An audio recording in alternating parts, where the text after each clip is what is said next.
Welcome to my engineering physics channel. This is Sanjeev Bhade from KJ Somaiya Institute of Engineering and Information Technology. This is our session 2 on crystallography, and in this session we are going to discuss Miller indices of planes and directions. In a space lattice, we can visualize different planes that will pass through the lattice points. Such planes are called as lattice planes. These lattice planes can have different orientations. For example, this is one plane, this is another plane which is having some other orientation. This is another example of a plane, this is another example of a plane. In two-dimensional space lattice, we can show these planes by the lines. This is a x direction, this is y direction. So this a bar is the basis vector along x axis and b bar is the basis vector along y axis, and all these lines will represent the planes now. So the planes passing through the lattice points are called as lattice planes. Now in order to identify these planes and in order to refer to these planes, we will use one notation system which is called as Miller indices. So in our next slides we are going to discuss what are Miller indices and how the Miller indices for plane are found out. To identify a plane inside the crystal lattice and to describe the position of the plane inside the lattice, Miller indices are used. Miller indices are nothing but three integers describing a particular plane in the space lattice. The procedure of finding this Miller indices is given here. The first step is find the intercept of the plane on three crystal axes x, y and z. Let these intercepts be P A bar, Q B bar and R C bar.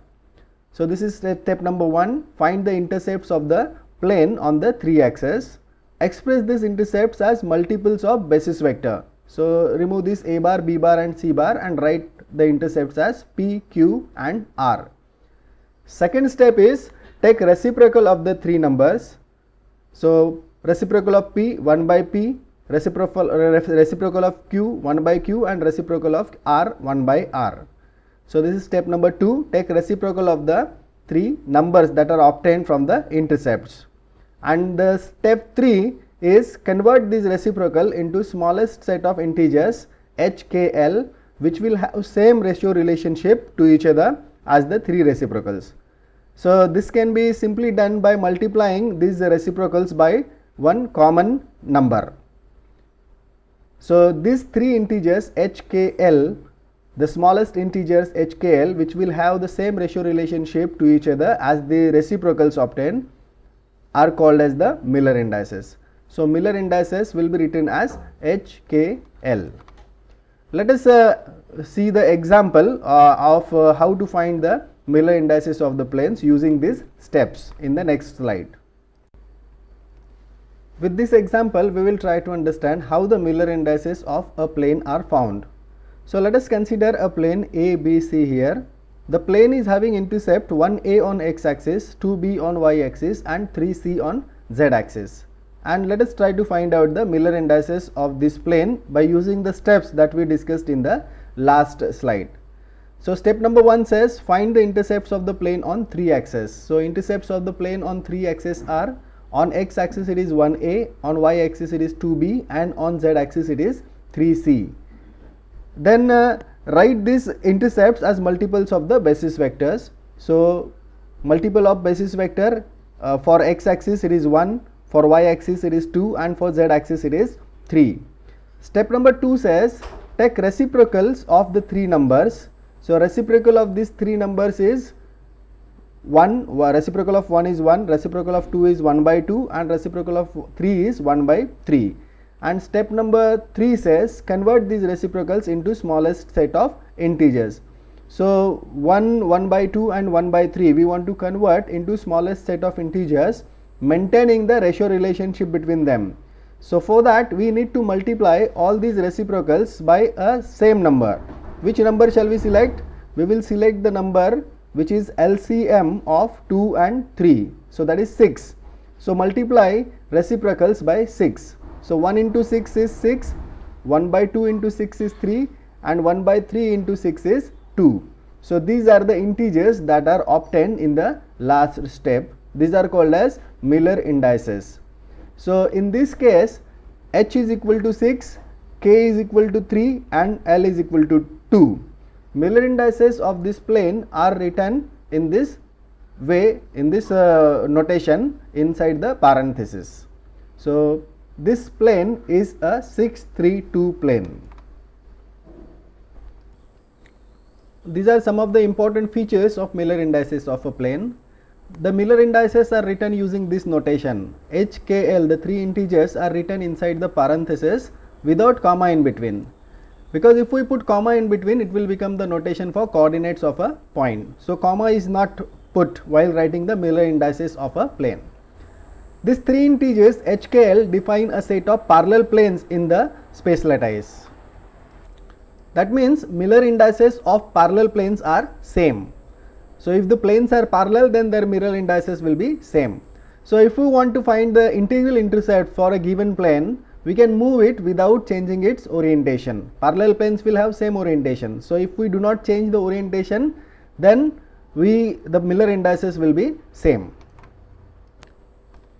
After finding the intercepts, we took the reciprocals. Now why this reciprocal is taken to write the Miller indices? These reciprocals are taken to avoid infinity in the notation. If a particular plane is parallel to a particular axis, then its intercept on that axis will be infinity. And if we write the intercept itself as a Miller index, then infinity will be there in the notation. And we don't want that infinity in the notation, because infinity is something that we don't know. And therefore, to avoid infinity in the notation, reciprocal of the intercept is taken. Now if the intercept occurs in the negative axis, then minus sign is placed above the Miller index for convenience. So here k bar, negative sign on above the k, that means y intercept is negative. So if x intercept is negative, this bar will appear over here. If z intercept is negative, bar will appear here. But in this case, only y intercept is negative, and therefore bar appears over the k only. If we look into the space lattice, many planes are found to be equivalent. For example, this 1 0 0, 0 1 0, 0 0 1. Here we can see in the Miller indices there are 2 zeros and 1 1. So just the positions of these indices are interchanged. So such planes are called as equivalent planes.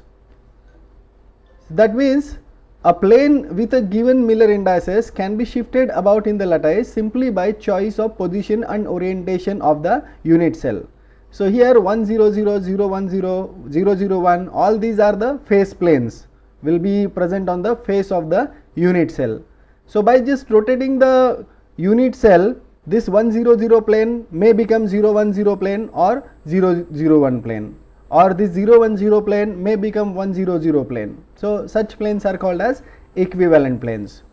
The indices of such equivalent planes can be enclosed in curly braces instead of parentheses.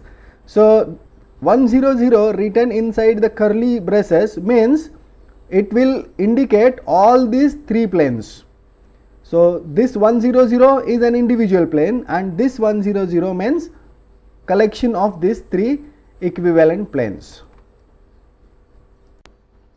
With this example, we will try to verify whether the planes which are parallel to each other have the same Miller indices or not. Here there is a pair of parallel planes. This is plane ABC and plane PQR. These planes are parallel to each other. From this diagram we can see this. And plane ABC is having intercepts 1A, 2B and 2C on x, y and z axis respectively. And plane PQR is having the intercepts 2A, 4B and 4C respectively on x, y and z axis. Let us find the Miller indices for plane ABC. So multiples of basis vectors can be written as 1, 2, 2. Next step is take reciprocal of these numbers 1, 1 by 2, 1 by 2, and third step is convert these reciprocals into smallest integer without changing the ratio relationship between them. So multiply all these three reciprocals by common number, that is 2 in this case. So 1 into 2 is 2, 1 by 2 into 2 is 1, 1 by 2 into 2 is 1. So the Miller indices of plane ABC are 2, 1, 1. Same way, let us try to find the Miller indices of plane PQR. Intercepts we have just written. Multiples of the basis vectors are 2, 4 and 4. Reciprocals will be 1 by 2, 1 by 4, 1 by 4. Now convert these reciprocals into smallest set of integers, maintaining the ratio relationship between them, and for that we will have to multiply these reciprocals by common number. In this case we will select it as 4. So 1 by 2 into 4 is 2, 1 by 4 into 4 is 1, 1 by 4 into 4 is 1. So again the Miller indices of plane PQR are also found to be 2, 1, 1. So Miller indices of plane ABC and plane PQR are found to be 2, 1, 1, and these two planes we can note they are parallel to each other. So with this example we can verify that parallel planes have the same Miller indices. So here are some of the basic planes in the crystal structure. This is 0, 1, 0 plane, the plane having intercept 1 on y axis and parallel to x and z axis. This is a 0, 1, 1 plane, the plane which is parallel to x axis and having intercept 1, 1 on y and z axis. Plane 1, 1, 1 which is having intercept 1, 1, 1 on x, y, z axis respectively. This is 0, 1, 0 plane, this will be 0, 0, 1 plane, and if you find the Miller indices of this plane it will be 1, 0, 0 plane.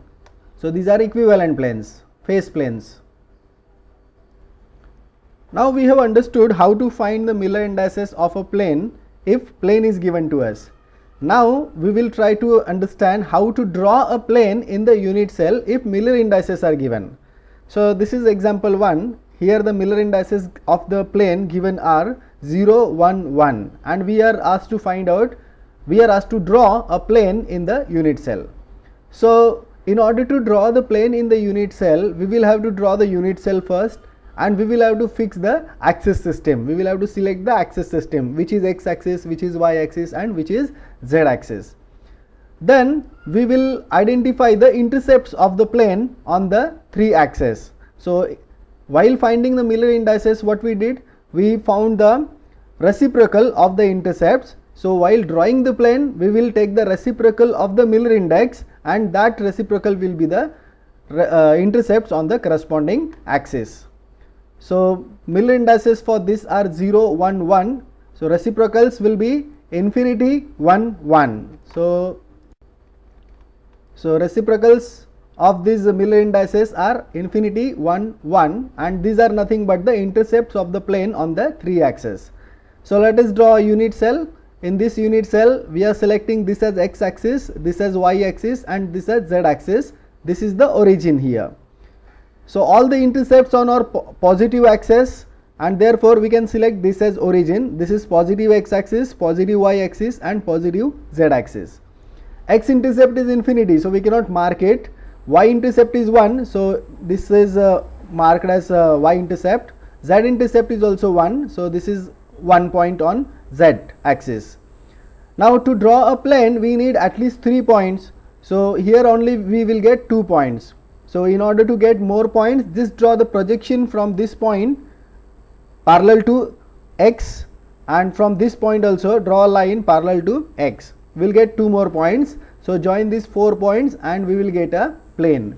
This plane is 0, 1, 1 plane. This is another example, plane 1, 2, 1. So Miller indices are h is equal to 1, k is equal to 2, and l is equal to 1. So the intercepts of this plane on the x, y, and z axis will be reciprocals of this Miller indices. So x intercept will be 1, y intercept will be 1 by 2, and z intercept will be 1.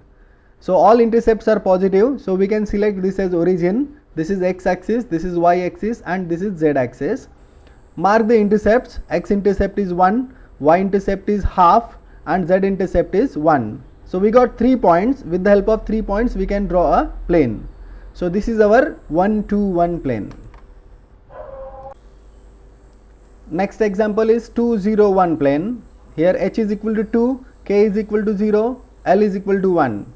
So the intercepts on x, y, z axis respectively will be 1 by 2, infinity, and 1. Y intercept is 0, so reciprocal of that will be infinity. All intercepts are positive, so accordingly we can select the origin. Again this can be selected as origin. This is positive x axis, positive y axis, positive z axis. X intercept is half, y intercept cannot be noted, cannot be marked, and z intercept is 1. So we get only 2 points. So 2 more points are obtained by drawing lines parallel to y axis from these 2 points, because we know the plane is parallel to y axis. So draw a line parallel to y axis from this point, draw a line parallel to y axis from this point. We get 2 more points and we can draw a plane which is parallel to y axis. So this is our 201 plane. Bar 2 0 0. So here h is -2, k is 0 and l is 0. So intercepts on the 3 axes will be, x intercept will be reciprocal of this, that is -1/2, y intercept will be infinity and z intercept will be infinity, reciprocal of 0. So this means that the plane is parallel to y axis and parallel to z axis. So we cannot mark the y z intercept and z intercept, we can only mark x intercept, and x intercept is negative. So accordingly we will have to shift the origin. So this cannot be origin now, we will shift the origin to this direction, x direction. So this will be our origin, this is our positive x axis, so this will be negative x axis. We want to mark negative intercept, so we will mark that intercept on this axis. This is positive y axis and this is positive z axis. X intercept is -12, so this is that point, -12 on x axis, and y intercept is infinity, we cannot mark it, z intercept is infinity, we cannot mark it. So we get only 1 point, and to draw plane we need at least 3 points. So additional points can be obtained by drawing lines parallel to y axis and z axis from this point. So draw a line parallel to y axis from this point, because the plane is parallel to y axis, and draw a line parallel to z axis from this point, because the plane is parallel to z axis also. Again draw a projection from these points and we will get 4 points, with the help of which we can draw a plane. So this is our bar 2 0 0 plane, a plane which is parallel to y axis, a plane which is parallel to z axis, and a plane which is having -12 intercept on x axis. 1 2 bar 3. So here y intercept will be on negative axis, so accordingly we will have to select the origin. So origin is shifted in y direction, so this is our origin now, this is positive x axis, this is positive y axis, so this will be negative y axis, and this is positive z axis. Intercepts on the 3 axes will be, x intercept will be 1, y intercept is -12, reciprocal of this -2, and z intercept will be 1/3. So mark these intercepts inside this unit cell.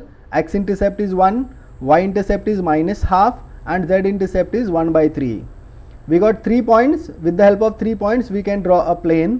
So this is our plane 1 2 bar 3. In this example, z intercept is negative. Miller indices given are 1 2 3 bar. So x intercept for the plane will be 1, y intercept will be reciprocal of 2, that is 1/2, and z intercept will be reciprocal of -3, that is -1/3. So in order to show z intercept negative, we will have to shift the origin accordingly in z direction. So this will be origin, this is x axis, positive x axis, positive y axis, and positive z axis. So this will be our negative z axis. X intercept is marked as 1, y intercept is marked as half, and z intercept is 1/3. We got 3 points. With the help of 3 points we can draw a plane. So this is our 1 2 3 bar plane. 1 3 bar 1 bar. In this case y and z intercepts will be negative. After taking the reciprocal of Miller indices, the intercepts can be obtained. X intercept will be 1, y intercept is -1/3, and z intercept is -1. So as y and z intercepts are negative, accordingly we will have to shift the origin in y z direction. So this will be the origin. This is positive x axis, positive y axis, positive z axis. This will be negative z axis, and this will be negative y axis. So on this axis we will mark the intercepts. X intercept is 1, y intercept is -1/3, and z intercept is -1. So we get 3 points here. So by joining the 3 points we can get the required plane. So this is plane 1 3 bar 1 bar. plane 1 bar, 1 bar, 1 bar. So here all the three intercepts are negative. X intercept is -1, y intercept is -1, z intercept is -1. So accordingly we will shift the origin in order to show the negative intercepts on all the three axes. So origin will be shifted to x direction, y direction, z direction. So here this will be the origin. This is positive x axis, this is negative x axis, positive y axis, negative y axis, positive z axis, negative z axis. X intercept is -1, so this is that point, y intercept is -1, this is that point, and z intercept is -1. So with the help of 3 points we can draw a plane. So this is plane 1 bar, 1 bar, 1 bar. A direction in a space lattice is expressed as a set of 3 integers with the same relationship as the components of vector in that direction. So in a space lattice we can specify a direction again with the help of 3 integers. These 3 integers are called as Mueller indices of a direction. So this direction is nothing but the direction indicated by the vector in which the components are the 3 integers. These 3 vector components are expressed in multiples of the basis vectors, and then the 3 integers are reduced to smallest set of integers retaining the relationship between them. So a direction HKL is written in the square brackets like this. So for planes we use parenthesis, and for direction we are using the square bracket. So this is read as direction HKL, and it is the direction indicated by a vector HA bar plus KB bar plus LC bar. So these Miller indices are nothing but the components of this vector indicating that particular direction from origin. The direction is always shown from the origin. These are some features of directions. As planes are equivalent in the space lattice, directions are also equivalent. Many directions are also equivalent depending on the arbitrary choice of orientation of the axis. Such equivalent directions are placed in angular braces. The Miller indices for equivalent directions are placed in the angular brackets like this. So for example, 1 0 0 0 1 0 and 0 0 1 directions are equivalent, and collectively we can write them as 1 0 0 written in angular brackets. In a cubic lattice, a direction HKL is always perpendicular to plane HKL. So this is convenient in analysis of cubic unit cells, but it is not necessarily true in non-cubic systems. So only in cubic systems the direction HKL is always perpendicular to plane HKL. Now how to draw a direction in a unit cell? So let us take this example 1 1 1, direction 1 1 1. So this direction 1 1 1 is nothing but a vector 1 A bar plus 1 B bar plus 1 C bar drawn from origin. So first we will draw the unit cell. In that unit cell we will select the axis system. Now all the components of this vector are positive, so we can select this as origin. So this will become positive x axis, this will be positive y axis, and this will be positive z axis. Now we will draw the vector, resultant addition of this vector 1 A bar plus 1 B bar plus 1 C bar starting from the origin. So from origin we will draw first 1 A bar, then we will add 1 B bar to it. So how the vectors are added? Tail of the vector is attached to the head of the another vector. So 1 A bar plus 1 B bar and 1 C bar is added to that, and this is the final point that we get. We will draw resultant vector from origin.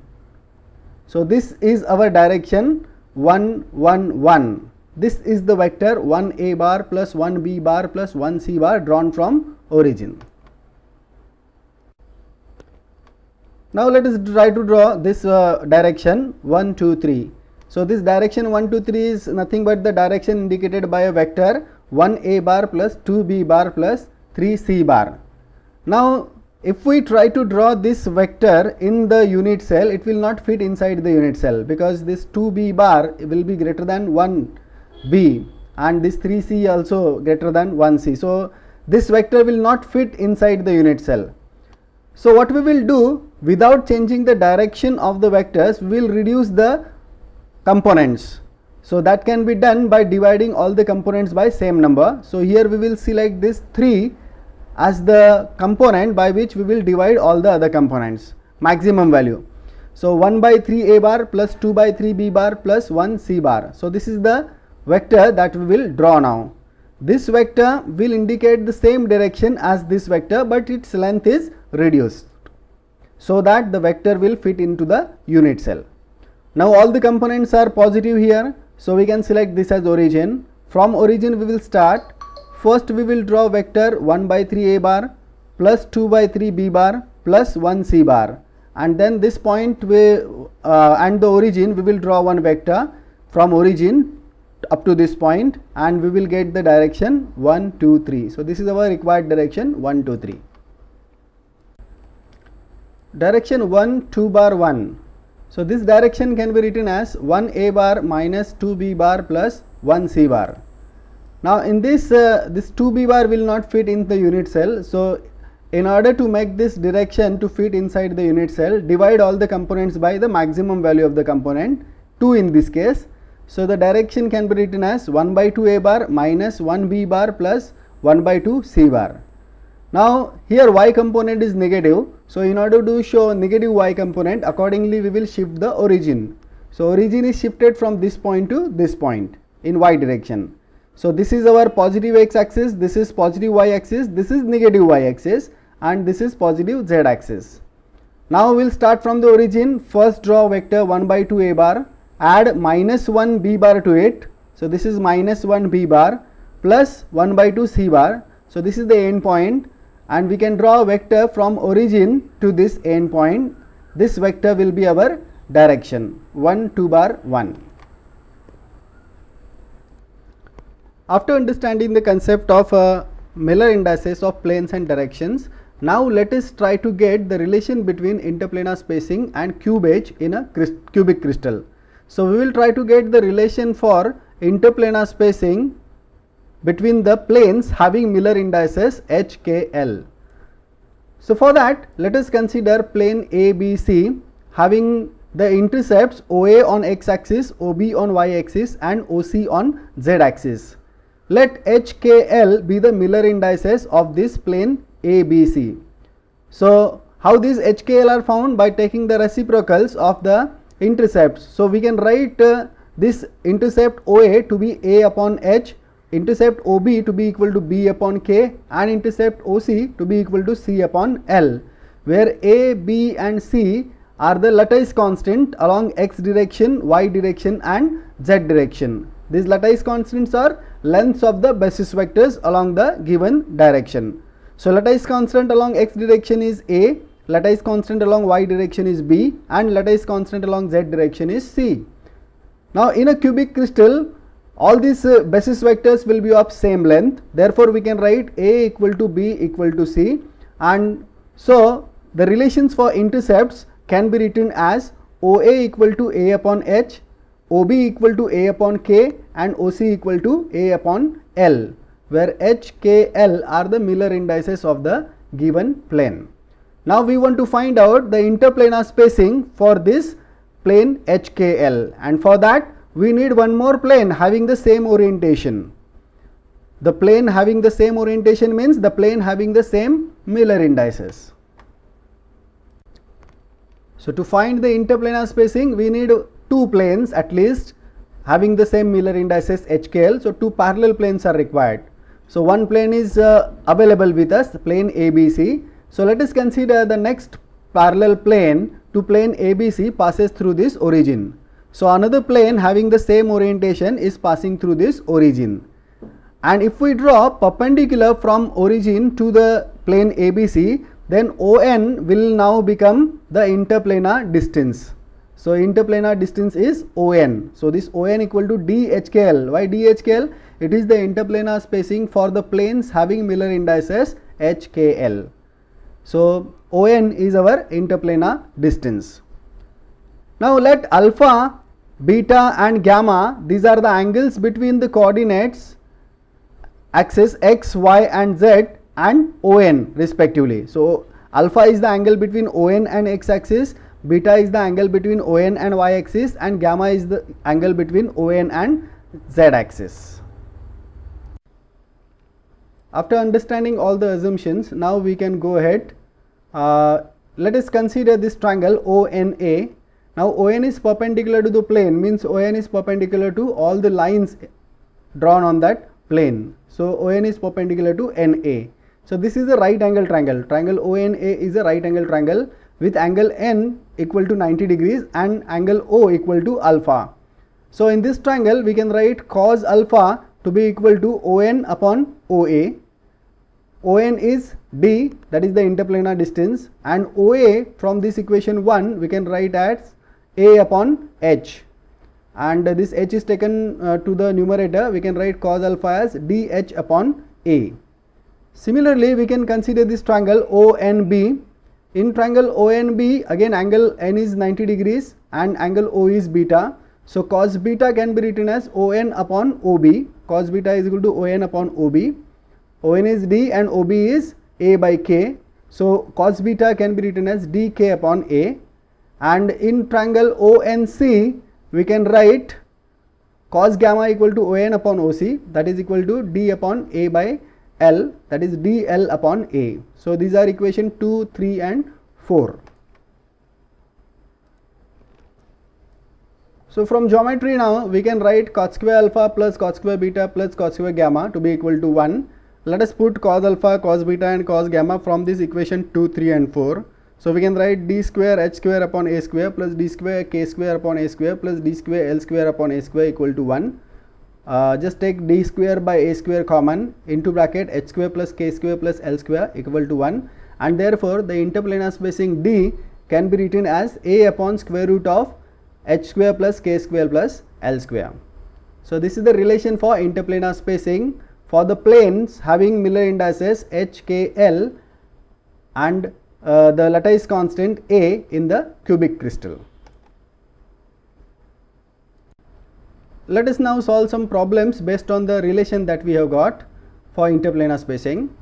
Silver has FCC structure and its atomic radius is 1.44 angstroms. Find the spacing of the 220, 200 and 111 planes. So for in this relation we need lattice constant and atomic radius is given. So for FCC structure we can calculate first the lattice constant. For FCC structure, lattice constant is given by 4r upon root 2. R is equal to a root 2 by 4. So a can be written as 4r by root 2.